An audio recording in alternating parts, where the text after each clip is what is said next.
whether they are the people who have now transformed. Well, I think Nigerians, it's clearly out there for Nigerians to see that there's some form of success in that area.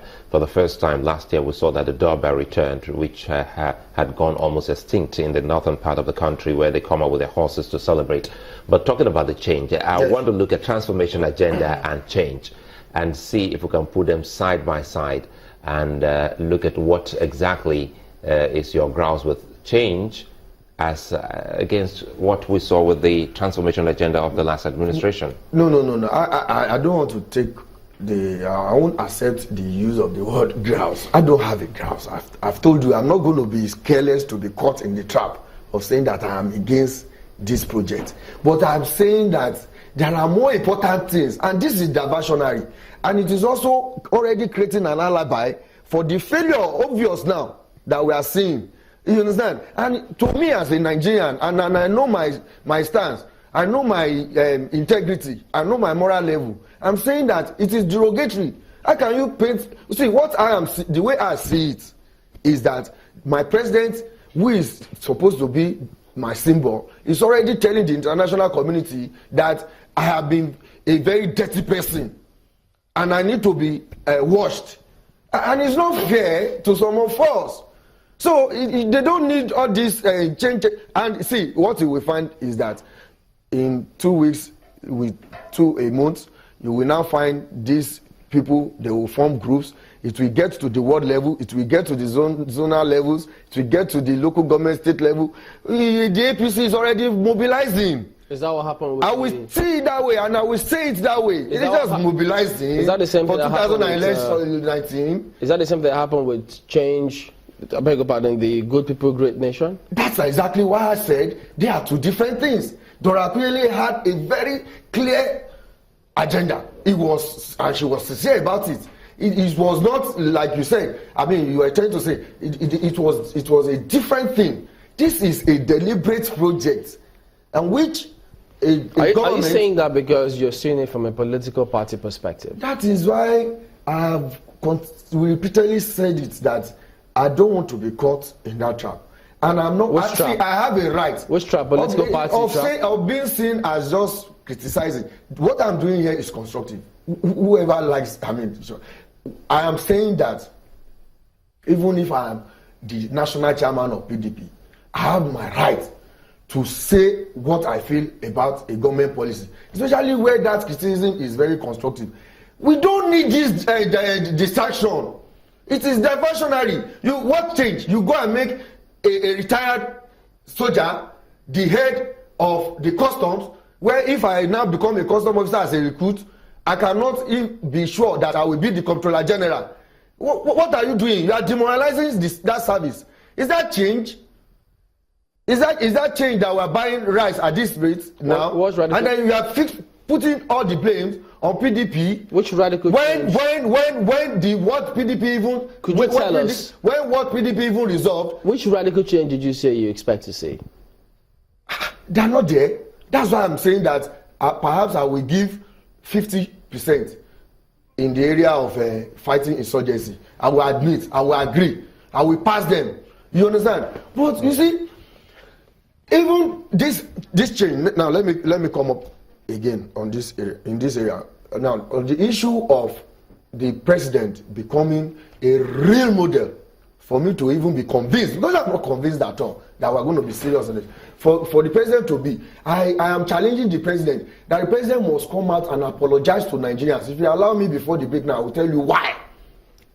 Let's get Marquez's question, but you will still tell us why. Marquez? I'm just a little curious, and because when Mr. Taofik came in, he said he was buying into the change. Did you see the reason? Did you see any need? Would you say that there has been a marked shift from the Nigeria that we used to hear about in the 1970s to the Nigeria that we have now, for instance? Very well. I hope I got you very clearly. I mean, I before my father came late, he used to tell me that they bought even vehicles. They bought like the Peugeot, like less than 6,000. So, and we know how much we are buying it now. So there is no doubt about it. And going to that is why I said even the president should come and tell me why I should be convinced that he is really a change agent, and he can do that by first apologizing. We have had Nigeria so destabilized, so destroyed by the military junta for so many years. He was part and parcel of this. As a matter of fact, in my own case, I think that his own doing is worse than any other, because in 1979 we got a democratically elected government in place, and in 1983, for accusation of corruption that is worse off now, he led a military coup and they overthrew that government, and President Shagari was overthrown, and 20 years we went back, and so many Democrats, some who did not survive that incarceration, were put in jail, and the president has not even mentioned that area up till now. You understand? So, and today in the whole world, the acknowledged tyrant, I mean tyrannical government, corrupt government, human rights violation, full of human rights violation, was the Abacha government. President Buhari was a principal participant in that administration as the chairman of PTF, a parallel government. Can President Buhari tell me that Buhari's administration was not corrupt? Has he apologized for that? Because you see, the Yoruba will say, if you want to give me cloth, let me see what you are even wearing. Show me what you are wearing. Let me see, so that I can know the type of cloth you can give to me. Don't you think that Nigerians were all aware of this and they elected him again? Meaning, yes, we know, but this is our choice. Hey, again, you are luring me into politics. I will say it. I won't be tired of saying it. Nigerians voted for President Buhari, but Nigerians did not vote for President Buhari. It was not the vote of President Buhari, Nigerians per se. Was it vote of foreigners? No, wait. That made him the president.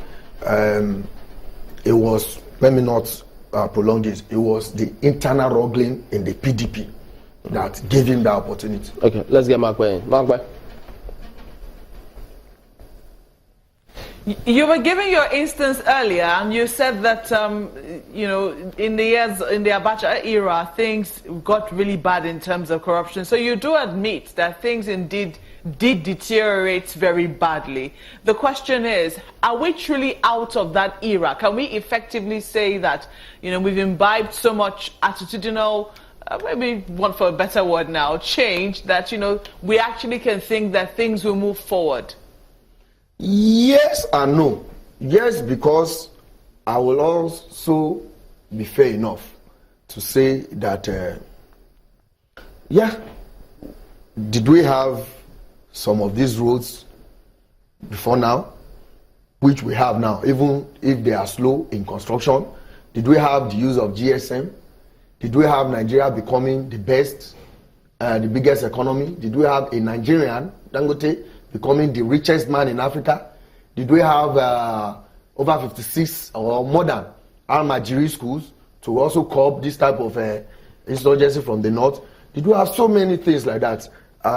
We won the Olympics, World Cup football. We won World Cup. We had a development. I will not say that I also agree that it went the pace that we will be so glad about. And of course, why I am not buying into this idea of making it a project per se, the change thing, is because the present administration has not even showed. Everything has been very deceitful. They never told us, they never agreed that they were going to increase fuel price. They told us many months that they won't increase. They won't remove fuel subsidy. Eventually it came up. Wait now. That's the same thing your party did. You never told Nigerians you were going to increase fuel price. Nigerians went on street protesting several times in the 16 years of the PDP. That is not fair enough. Now, isn't it true? It is not true. It is not true. Why? You see, it is not true because then what? There were no protests. There was protest. It was for the removal. Fuel price. It was for the removal of the fuel from 1999 till fuel subsidy. I said in 16 years of the PDP. In 16 years of the PDP, we had stable price for petroleum. We also had reduction. So it was the good, the bad, the ugly under PDP. We had stable, we had reduction under Yaradua, and we had a partial removal of the subsidy. So, but the same people who agitated that subsidy must in not conclusion, became the real protagonist for the removal. In conclusion, and now we are buying fuel 145. Petrol, a liter of petrol is 145. I even want to ask, I don't know that your very brilliant data analyst can come and tell Nigerians, because when we used to buy, we used to sell fuel. I think we used to sell fuel at a particular amount. Thank you very much. Subsidized. But now we're buying 145. Gani Taofik, we're not making more money. We need to wrap up, Mr. Gani. Thank you for coming on this morning. Gani Taofik is the Publicity Secretary of the People's Democratic Party in Lagos. Well, that's the show today. We thank you all for watching. We'll see you tomorrow. I'm Chamberlain Oso. Many thanks. I'm Sulaiman Alede. And thank you for your contributions, Maupe Ogun.